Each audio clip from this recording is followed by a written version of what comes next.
So it's a very good trade for individual investors.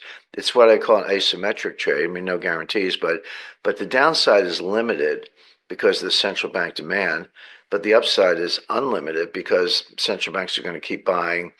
Eventually, we'll get to the frenzy stage. We're not there yet. Right. One thing that's really interesting is there's been a lot of talk recently about the strong dollar, and the dollar has been very strong. So, the euro got down to like $1.02. It's back up to about $1.04, but that's way down from $1.16 where it was not that long ago. Uh, the Chinese yuan is collapsing. It's blown past. It was kind of 7.1 for a very long time, and it blew past that. It's like now 7.3, getting close to 7.4 to the dollar. Swiss francs. You go through all the currencies, Japanese yen, etc. So we're seeing a very strong dollar, and usually, often, I should say, that's inversely related to gold. If you think of dollars and gold as competing forms of money or stores of wealth, and when people say gold, they're talking about dollars. I mean, we're looking at the chart, okay, 28.10 per ounce, and not that long ago, 2,000 per ounce. So that's a 40% increase over the course of the last year, which is spectacular. But we're always quoting the price in dollars. $2,000 an ounce, 2,800 an ounce. I think it'll get to $3,000 an ounce sooner than later. But we're really set when we say dollars per ounce, we're talking dollars. So when the price of gold goes up, you can just as validly say, well, yeah, but the value of the dollar is going down. It costs more dollars to buy an ounce of gold, so the dollar is worth less in terms of gold, and that's true. But the dollar has been strong in terms of other currencies. What does that mean? It means that those other currencies are falling even faster. You need even more euros and yen and Chinese yuan to buy your ounce of gold. So one way to think about it is that if you look in currency space only, put gold to one side, just look at currency space. The dollar's leading the pack. It's like a horse race, and they're coming down the stretch, and the dollar's got a big lead, and the lead is widening. The dollar is very, very strong. But if you take all those currencies and as a basket and compare them to gold, gold is going up against all of them. It's going up against dollars, but it's going up even more in terms of euros, yen, yuan, and Swiss francs, and all the other currencies.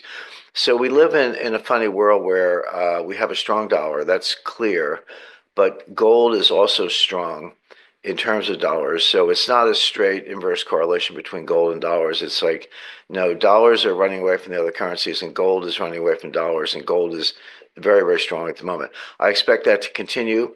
The reasons for it are that kind of first week of economics, what do you learn? Supply and demand. So what's the supply? Well, mining output has been flat for about 5 years. It's not crashing. I'm not talking about peak gold. I'm not saying there's no more gold coming out of the ground. There is, but globally it's been flat. Demand is going up, mostly coming from central banks. We're not at the stage where I talked to one of the top private gold dealers yesterday. He said that his retail customers are selling gold that because they need money. There are a lot of different forces in the economy, Matt, and you're like, gee, isn't this a great time to buy gold? Well, I think so. Although we were recommending it at 1,300 an ounce and 1,500 an ounce and 1,800 an ounce. We've recommended it all along. Now it's at $2,800 an ounce, so that's worked out extremely well. But it hasn't been a frenzy. It hasn't been, panic buying, at least at the retail level. And my dealer friend, who's very plugged in, he's a physical dealer, not some kind of Wall Street trader, said that his people are basically selling him gold. He buys it and stores it and sells it later. So he's a dealer in that sense. But he said a lot of customers have been coming in. I talked to him about certain kinds of gold coins I'm interested in. I talked to him a couple of years ago. He said, Jim, I can't even find them, and the commission's huge. And I said, is that still true? He said, no, I got a lot of them, and commissions are down. They've been like 15%. He said commissions down like about 6%. So that was interesting. And he said the men had stopped making them for a while, and now they're back. So at the retail level, we're not seeing a buying frenzy. So where's the buying coming from? It's coming from central banks. The big two, of course, are Russia and China. Russia, one of the reasons Russia has been able to withstand U.S. economic sanctions um, because of the war in Ukraine is they spent 10 years, actually longer than 10 years, beginning around 2009, buying gold. And by the time the war broke out in 2022, Russia had 25% of their reserves in physical gold stored in Russia. Their reserve position was around 600 billion, and they had 150 billion dollars in gold.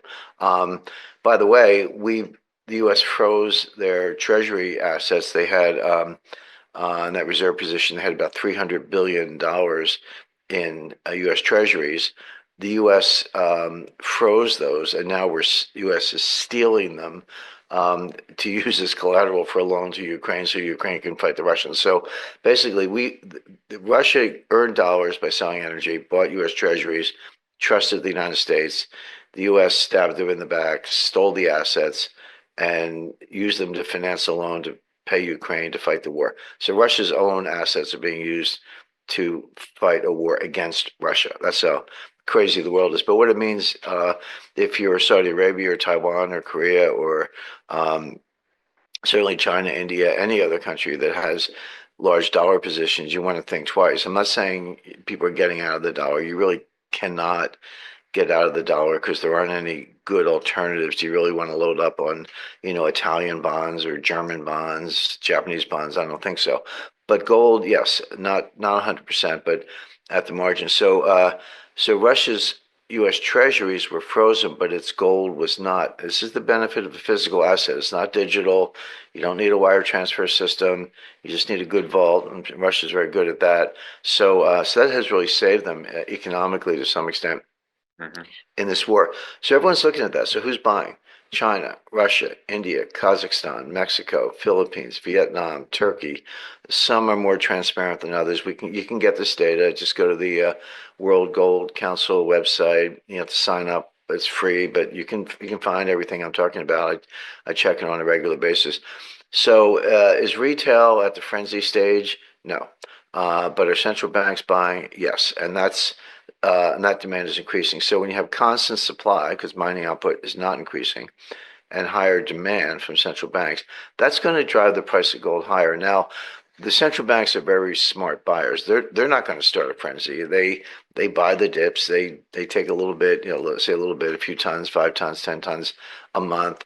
But it's slow and steady. So it's a very good trade for individual investors. It's what I call an asymmetric trade. I mean, no guarantees, but the downside is limited because of the central bank demand, but the upside is unlimited because central banks are going to keep buying. Eventually, we'll get to the frenzy stage. We're not there yet. So it's the kind of trade I like where, could you lose? Yeah, but probably not a lot, and you could make a lot.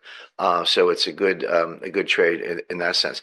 I guess the question is, when do we get to the frenzy stage? And there's a little bit of math.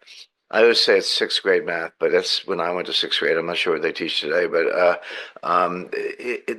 people think of gold in dollar terms, and that's right. I mean, that's the whole market is basically denominated in gold, and they think of $100 increments. So it just went literally in the past few days from 2,700 to 2,800 per ounce. Now it's above 2,800. That's an all-time high, by the way.